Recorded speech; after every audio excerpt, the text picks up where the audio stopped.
तो लीजिए सुनिए अमरकांत जी की कहानी रिश्ता। नईम के आते ही रामानुज सिंह ने पहले अचकचाकर उसे गौर से देखा, लेकिन पहचानते ही उसकी धुंधली आंखों में एक विचित्र चमक आ गई। नईम ने सदा की तरह झुककर उनके पैर छुए। अरे नईम, तुम हो? कब आए बेटा?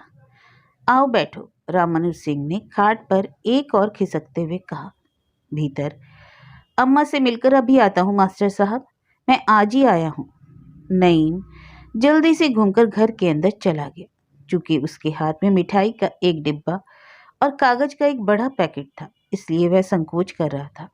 घर में घुसते ही रामानुज सिंह की पत्नी उसे मिल गई। उनको नमस्कार करके मिठाई के डिब्बे और पैकेट को पास में पड़ी खाट पर रखते हुए उसने पूछा, सीता और गीता कहाँ हैं? अरे यहीं तो थी। इसके बाद सीता और गीता को पुकारने के बाद वह बोली, अरे भैया तुम कैसे हो? नीरू 2 महीने पहले आई थी, तुम्हें बहुत पूछ रही थी। भैया तुम्हारा उपकार कभी नहीं भूल पाऊंगी। एक को पार के जरा इनकी भी चिंता करो बेटा। मास्टर साहब का तो शरीर अब थक गया, गठिया बड़ा परेशान कर रहा है, कहीं आना जाना मुश्किल हो रहा है, बैठे बैठे चिड़चिड़े भी बहुत हो गए हैं। अम्मा आप उपकार की बात तो ना कीजिए, अल्लाह चाहेंगे तो जल्दी ही सब ठीक हो जाएगा।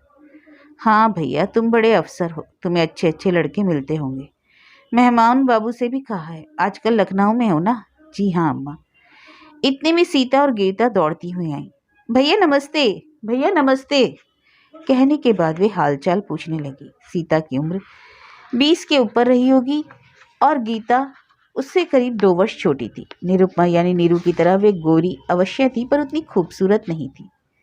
देखो मैं तुम लोगों के लिए क्या लाया हूँ, नईम ने खाट की ओर इशारा करके कहा। भैया इसकी क्या जरूरत थी? सीता ने शर्माकर हंसते हुए कहा।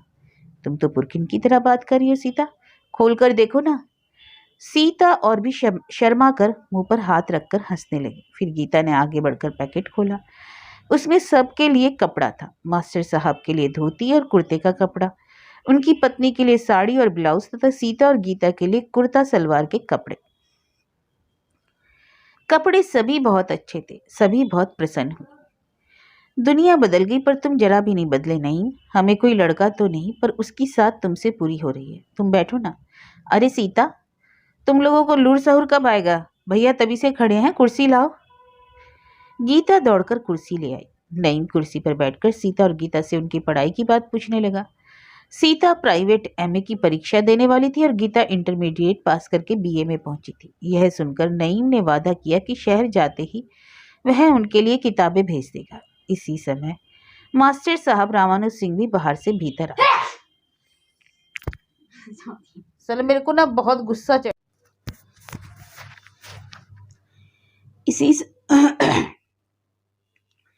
इसी समय मास्टर साहब रामानुज सिंह भी बाहर से भीतर आ गए। वह पैर में तकलीफ होने के कारण कुछ लंगड़ा कर चल रहे थे। नईम उनको देखते ही उठ खड़ा हुआ। मास्टर साहब ने एक और कुर्सी मंगाई। उधर मास्टर साहब की पत्नी उत्साहपूर्वक नईम के लिए हलवा, नमकीन और चाय बना रही थी। कपड़े देखकर मास्टर साहब की आंखें भर आईं। उनके पढ़ाए हुए कई लड़के अच्छे ओहदे पर थे, पर सभी उनकी बेहद इज्जत करते थे। उन्होंने अपने शिष्यों को प्यार और धैर्य से पढ़ाया। वह भाषा और गणित पर बेहद जोर देते थे, क्योंकि जिस लड़के की ये दोनों चीजें मजबूत हो, वह लड़का जीवन में आत्मविश्वास कभी नहीं खोएगा, ऐसा उनका विश्वास था। वह हर चीज को इतना सरल करके पढ़ाते और लगातार उसी को दोहराते भी थे कि लड़के में पढ़ाई के प्रति स्वतः ही रुचि विकसित हो जाती थी। उन्होंने अनेक गरीब और कमजोर लड़कों की नींव पक्की की और विभिन्न प्रतिभाओं, संप्रदायों व जातियों के लड़कों में कभी भेद नहीं किया, और यही उनकी सफलता व सम्मान का रहस्य था। अरे नईम, उन्होंने कुर्सी पर बैठते हुए कहा, मैं तो एक मामूली अध्यापक हूँ। लड़कों को पढ़ाने के अलावा मेरी कोई इच्छा नहीं रही। पर बेटा, शरीर मेरा दिन पर दिन कमजोर होता जा रहा है। रिटायर होने के बाद भी मैंने कितनों को घर पढ़ाया, पर ए भैया अब मुझसे नहीं होता। इसी का मुझे बहुत अफसोस है। संतोष मुझे इसी बात का है कि मेरे शिष्यों में तुम्हारे जैसे लोग हैं जो हमारे देश और समाज का माथा ऊंचा करेंगे। मास्टर साहब दूसरी ओर मुंह करके हंस पड़े, एक ऐसी हंसी जो अपनी मजबूरी के एहसास और स्वीकृति से ही संभव है। मास्टर साहब के स्वभाव में यह कभी नहीं रहा। उनका लहीम शहीम शरीर उनका धीर गंभीर स्वभाव और उनका आत्मविश्वास दूसरों में अद्भुत शक्ति उत्पन्न करता था। आर्थिक रूप से वह बहुत अच्छे नहीं रहे, पर उन्होंने जो कुछ मिला सदा उसी पर संतोष किया। अब उनके चेहरे पर झुर्रियों और लकीरों का जाल सिमट आया है। उनका शरीर झुक गया और बेहद ढीला पड़ गया है। नईम ने उनको देखकर अपना सिर झुका लिया, उसकी आंखें भर आई। उसके बाद सभी एक साथ चाय पीते हुए देर तक बातें करते रहे, गांव की पुरानी बातें और इस समय जो कुछ हो रहा है। बीच बीच में निरुपमा, उसके पति और उसकी ससुराल की बातें छिड़ जाती। मास्टर साहब और उनकी पत्नी दोनों ही दामाद और निरुपमा की ससुराल वालों से बेहद संतुष्ट थे।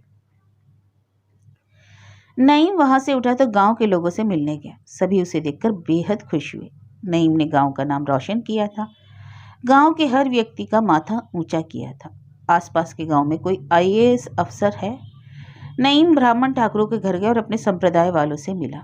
वह अहीर टोली गया, चमर टोली गया, यहाँ तक कि मुखिया और सुखिया भंगिन के घर भी जाना वह ना भूला। जब वह घर लौटा तो बेहद थक गया था, फिर भी वह अपने अंदर ऐसे सुख और संतोष का अनुभव कर रहा था जो दुर्लभ होता है।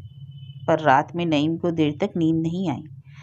आधी रात बाद वह उठ बैठा। उसके अब्बा, अम्मी और दोनों बहनें गहरी नींद में थे। वह चुपके से उठा और दरवाजा खोलकर बाहर निकल गया। शरीर पर उसने एक हल्का रैपर डाल लिया था, क्योंकि मौसम में एक हल्की सी खुनकी थी। चारों ओर चटक चांदनी छिटकी थी। जब वह अपने मकान के सामने टहलने लगा तो एक बात से उसे बड़ा अचंभा हुआ, जैसे इस रहस्य का उसे पहली बार पता लगा हो। आज भी वही गांव है, वही बसवारी, वही खजूर के अनगिनत पेड़, इमली का वही झांकड़ बगीचा, वही निबिया पोखरा और उसके पास स्थित वही स्कूल, वही मास्टर साहब और उनका परिवार।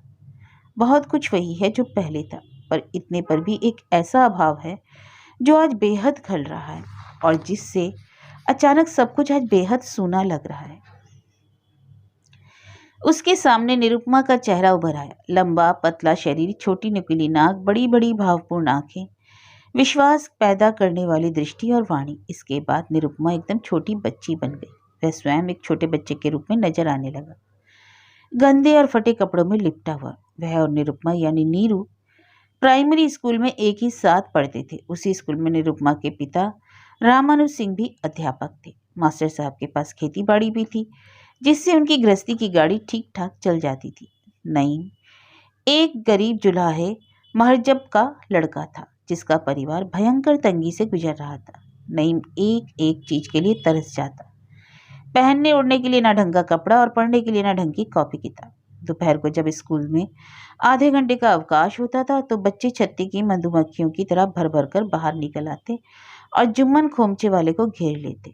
कोई पेड़ा खा रहा है, कोई आटे की पकौड़ी और कोई लाई की मीठी पट्टी। नईम दूर खड़ा तिरछी दृष्टि से उन लड़कों को हसरत से देखता रहता था। एक बार वहीद मौलवी साहब उस पर बेहद बिगड़ गए थे। उन्होंने लड़कों से नई कॉपी पर खुशखत लिखकर लाने के लिए कहा था, पर नईम को नई कॉपी खरीदने के लिए घर से पैसे नहीं मिले। मौलवी साहब ने एक लड़के को बाहर बेचकर उससे खजूर की छड़ी काटकर लाने के लिए कहा। छड़ी आने पर उन्होंने नईम की उससे जमकर पिटाई की। नईम लहूलुहान हो गया। सारी कक्षा में आतंक भरा सन्नाटा छा गया। वहीद मौलवी साहब मोटे तगड़े थे और वह अक्सर कक्षा में सोते रहते थे, लेकिन साल में एक बार वह बहुत मुस्तैद और कठोर हो जाते जब डिप्टी साहब मुआयने के लिए आते थे। शाम को छुट्टी होने पर लड़के घर वापस लौटने लगे। नईम मुंह लटकाए सबसे अलग जा रहा था। मार खाने के कारण लड़के उसे चिढ़ा रहे थे। जब वह इमली के पेड़ के झांकड़ बगीचे के पास पहुंचा तो पता नहीं किधर से निरुपमा उसके पास आ गई। उसने बस्ते में से लाई पट्टी निकालकर नईम की ओर बढ़ाते हुए कहा, लो खाओ। नहीं, मैं नहीं खाऊंगा। अरे खाओ ना, मास्टर मौलवी तो सभी को पीटते हैं। नईम ने उसके हाथ से लाई पट्टी लेकर कहा था, मैं अब नहीं पढ़ूंगा। क्यों नहीं पढ़ोगे? ऐसे ही। अरे बताओ ना, नीरू ने पूछा था। कॉपी किताब नहीं होगी तो कैसे पढ़ूंगा? हम गरीब हैं, अब्बा कहते हैं पढ़ाई लिखाई हमारे लिए नहीं है। अरे ऐसी बात नहीं करते, निरुपमा ने बुढ़िया की तरफ से समझाते हुए कहा। पिताजी कहते हैं कि ईश्वरचंद विद्यासागर सड़क पर लगे बिजली के बल्ब की रोशनी में पढ़कर बड़े आदमी बन गए। आदमी को हिम्मत नहीं आनी चाहिए। मेरी किताबें ले जाकर पढ़ा करो। कॉपी मेरे पास फालतू है, मैं दे दूंगी। नहीं लूंगा मैं कॉपी किताब, नहीं लूंगा, नहीं लूंगा। सहानुभूति के ये शब्द सुनकर नईम रो पड़ा था। इसके बाद वह तेजी से आगे बढ़ गया। इस रात में भी नईम को वे सब बातें इस तरह याद आ रही थी जैसे वे कल ही घटी हों। उस दिन से ही नीरू उसके लिए प्रेरणा बनकर आई। दूसरे दिन नईम को एक नई कॉपी और किताबें पढ़ने को दी गई। पता नहीं नईम के मन में यह बात कैसे जमकर बैठ गई थी कि उसी ईश्वर चंद्र विद्यासागर की तरह वह उसे विद्वान बनना है। वह कक्षा में बहुत मन लगाकर पढ़ता, घर पर भी उसे जब मौका मिलता पढ़ने बैठ जाता। एक दिन उसकी अम्मी ने झुंझलाकर कहा था, क्या बात है रे कि तू हमेशा दफ्तर खोलकर बैठ जाता है? जुलाई का बेटा है कि जज कलेक्टर बनेगा? अब्बा के काम में हाथ नहीं लगाएगा तो खाएगा क्या? हाँ हाँ, कल से इसकी पढ़ाई छुड़ा देता हूँ, अब्बा ने गुस्से में कहा। क्या तेरी कॉपी किताबें मुझे रोटी देगी? रोटी तो करघे से ही मिलेगी। कल से स्कूल छोड़ करघे पर बैठ। नईम का चेहरा उदासी से लटक गया था। उसने सारी बात निरुपमा से जाकर कही थी। कहते कहते उसकी हिचकी बंध गई थी। नीरू भी रोने लगी थी। बाद में नीरू ने सारी बात अपने पिताजी से भी कही। रामानुज सिंह उसी समय महजब के पास गए। उन्होंने कहा, महजब मियाँ, पढ़ाई लिखाई से बढ़कर कोई चीज़ नहीं। इसकी पढ़ाई का जिम्मा मेरे ऊपर। शाम को इसे मेरे घर भेज दिया करना, मैं इसे पढ़ाऊंगा और जो किताबें लगेंगी मैं दूंगा। कोई नहीं जानता कि कौन लड़का बड़ा होकर क्या बनेगा।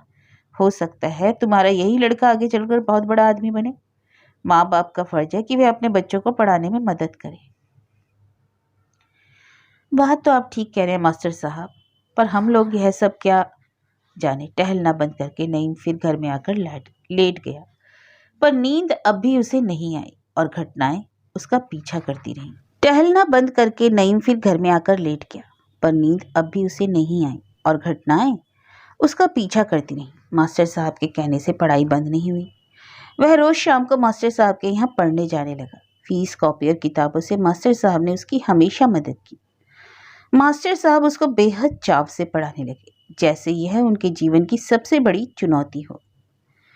नीरू भी उसे सदा उत्साहित करती रही। अब उसकी तबीयत पढ़ाई लिखाई के अलावा और किसी चीज में ना लगती और कभी खेलता कूदता भी तो नीरू के साथ ही। धीरे धीरे वह एक तेज विद्यार्थी बन गया और जब हाई स्कूल की परीक्षा में उसका उत्तर प्रदेश में दूसरा नंबर आया तो सारे गांव में तहलका मच गया। मास्टर साहब इतने खुश हुए कि नईम के सिर पर हाथ फेरते हुए उनकी आंखों से आंसू निकल आए। निरुपमा की भी खुशी का ठिकाना नहीं रहा। उसकी बड़ी बड़ी आंखें विचित्र ढंग से चमकदार, बेहद आकर्षक लग रही थी। वह कभी घर में जाती, कभी बाहर आती। निरुपमा का वह कौन होता था? उसकी सफलता पर वह क्यों इतनी खुश होती थी? यह सोचकर नईम की आंखें भर आईं। छात्रवृत्ति पाकर वह पढ़ने शहर चला गया। मास्टर साहब ने कहा था, मेरी और गांव की इज्जत रखना नहीं। नीरू अब बड़ी हो गई। उसकी चंचलता और शौकी ने गंभीरता का रूप ले लिया। जब वह उससे विदा लेकर गांव से जाने लगा तो निरुपमा अजीब दृष्टि से उसको देख रही थी। उसकी आंखों में खुशी भी थी और उदासी भी। शायद उसकी आंखें भरी हुई थी। निरुपमा की यह छवि उसके दिल में सदा के लिए बस गई। गांव को, निरुपमा को और मास्टर साहब को छोड़कर उसको जैसी तकलीफ हुई थी उसकी उसने कल्पना भी नहीं की थी। इन लोगों के बिना क्या ही वह जीवन में आगे बढ़ सकेगा? पर निरुपमा ने उसके दिल में एक ऐसी ज्योति जला दी थी जो कभी बुझ नहीं सकती थी। मास्टर साहब ने उसे ऐसा आत्मबल और आत्मविश्वास दिया था जो कभी नहीं मिट सकता था। वह शहर में और भी मेहनत से पढ़ने लगा। वह अपने घर निरुपमा और मास्टर साहब के पास पहुंचने के लिए व्याकुल हो जाता, लेकिन उन्हीं की बातें उसे दृढ़ता प्रदान करती और हर चिंता छोड़कर वह पढ़ने बैठ जाता। छुट्टियों में जब वह गांव आता तो घर में सबसे पहले मास्टर साहब के पास जाता। मास्टर साहब के घर में उसका घर के लड़के की तरह स्वागत होता। मास्टर साहब सदा उसे उत्साहित करते। निरुपमा ने उसमें देश और समाज के बारे में सोचने की अजीब क्षमता उत्पन्न कर दी थी। वह अपने गांव, देश और समाज से गहराई से जुड़ गया था। वह अपने देश व समाज को सभी संकीर्णताओं से ऊपर उठाने के लिए कुछ करना चाहता था, ताकि सभी प्रेम और भाईचारे के साथ रहें। गरीब से गरीब लोग ऊंचा उठकर सबके बराबर हो जाए। दिन बीतते गए और वह इंटर में उत्तर प्रदेश में प्रथम आया। वह और उसके माँ बाप तो खुश थे ही, गांव वाले भी बेहद खुश थे, पर मास्टर साहब और निरुपमा की खुशी का कोई अंत नहीं था। इस तरह उसकी प्रगति होती रही। बीए और एमए में उसने टॉप किया। उसकी ऐसी सफलता में निरुपमा का बहुत बड़ा हाथ था। निरुपमा की वह बेहद इज्जत करता था, पर इस इज्जत के अलावा भी उसके मन में निरुपमा के लिए अनेक कोमल भावनाएं थी। निरुपमा भी उसके अत्यधिक निकट आ गई थी। कभी कभी वे मिलने पर एक दूसरे को देखते ही रह जाते। जब वह गांव छोड़कर जाने लगता तो निरुपमा दूसरी ओर मुंह करके रोने लगती। नईम भी कुछ ना बोलता और दूसरी ओर देखने लगता। उसे छोड़कर जैसी पीड़ा होती वह उसको बर्दाश्त के बाहर लगती। वह अपने को जब्त करता और अपने को दूसरे के ख्यालों की तरफ ले जाता। दिन पर दिन उसका यह आंतरिक संघर्ष बढ़ता जाता। आखिर वह क्या चाहता है? निरुपमा क्या चाहती है? क्या यह उचित है? और एक दिन उसने दृढ़ निश्चय कर लिया। एमए की परीक्षा देकर वह गांव आया था। शाम के झुटपटे में वह मास्टर साहब के घर गया तो निरुपमा उसे बरामदे में अकेले ही मिल गई। उसकी माँ और सीता गीता गांव में किसी के यहाँ गई थी। मास्टर साहब भी नहीं थे।